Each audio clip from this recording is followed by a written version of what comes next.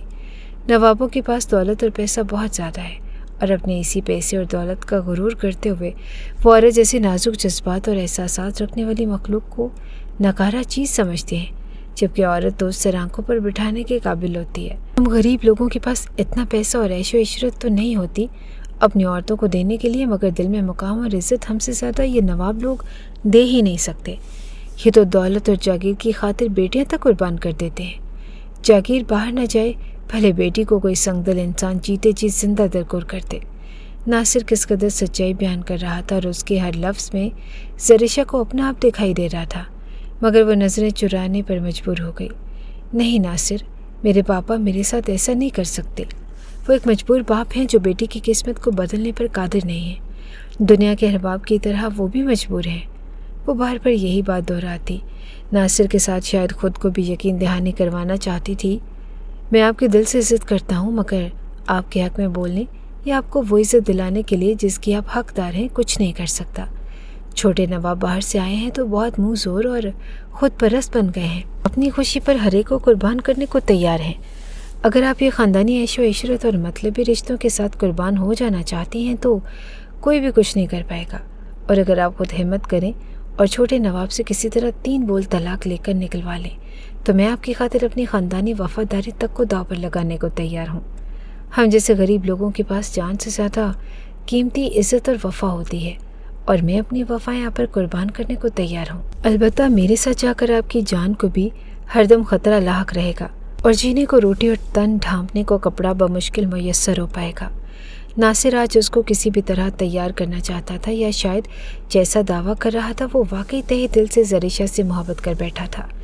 زریشہ خان جو محبت اور عزت کی ترسی ہوئی تھی، ناصر کی باتوں پر اس کا دل اچھا محسوس کر رہا تھا، مگر آج بھی وہ دل کی بات کہتے جھجک رہی تھی کہ ناصر نہ صرف بالکل غیر مرد تھا بلکہ اس کے تایا کا خاندانی ملازم بھی تھا، اور انہی باتوں سے وہ بے حد خوفزدہ رہتی تھی۔ مگر آج تو اس کی خاموشی بھی طوفان کا کام کر گئی۔